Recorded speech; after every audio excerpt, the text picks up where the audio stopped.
So for trig pre-cal, I promised that I'd go over this problem number 3, which was a little bit more substantial than some of the other stuff we did, and we didn't get a chance to talk about it in class. So we've got a 3-stage gear system, and we want to translate a fairly slow rotation of the rotor coming from the blades of the wind turbine up to a fairly fast rotation, 1200 RPM.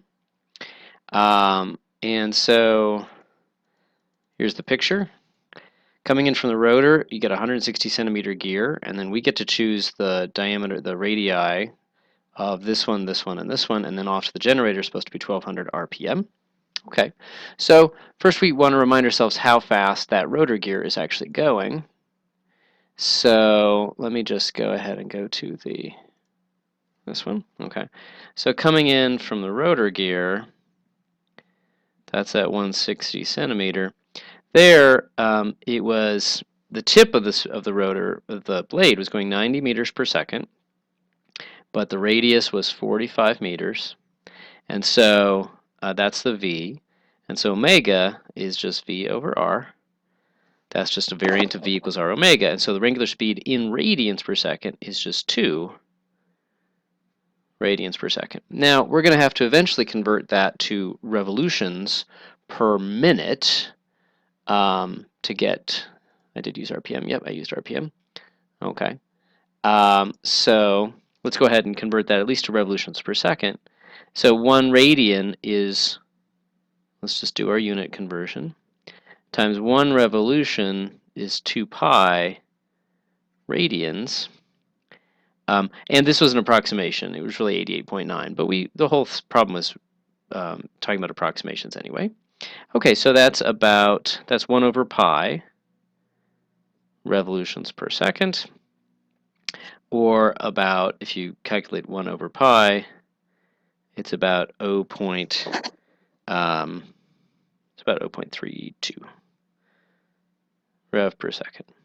Okay, and we'll convert to minutes in a minute maybe. Okay, so then that meshes with a small gear here, and then that's directly connected to another larger gear.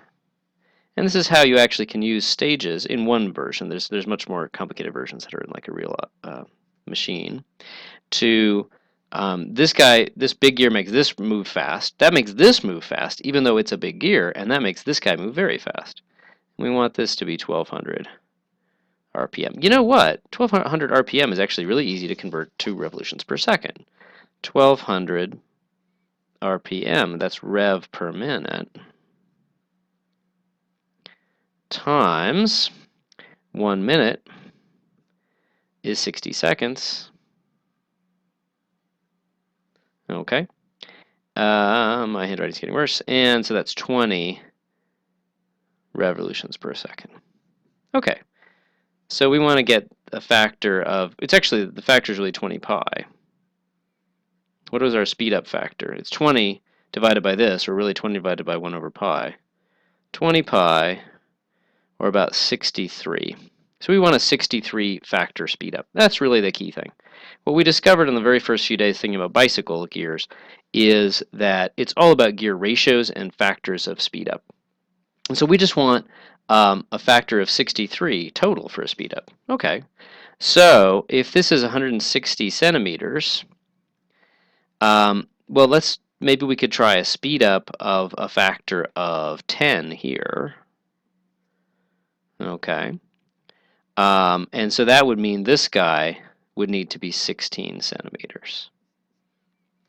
Because a 160 to 16 ratio would give us a speed up of 10. Okay, 16 centimeters, it's definitely much smaller, but it might be plausible. Okay.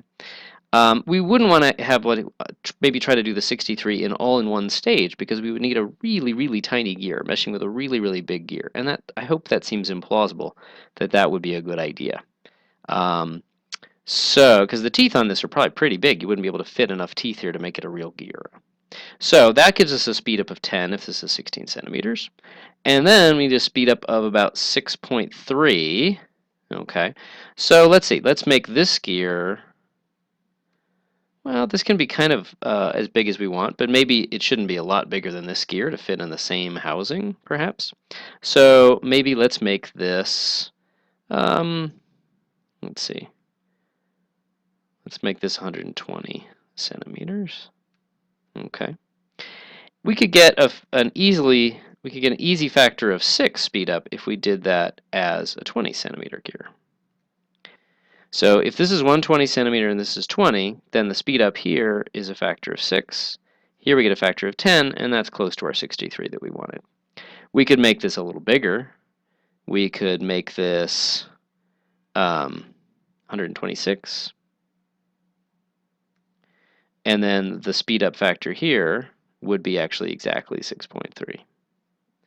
I wasn't so concerned with exactly getting this number nailed down, but just this principle of choosing a small gear here, figuring out the ratio, choosing a big gear and a small gear here, figuring out the ratio, and realizing that the product of these ratios needs to be something like this magic number. And we could get it much more exact. We could put in 88.9, whatever. But that's one process that we wanted to maybe could do.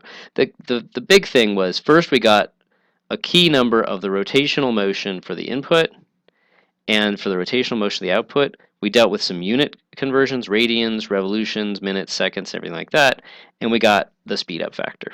And then any way we want to engineer these radii to get 2 stages that gets us that 63 speed up factor would really be legal.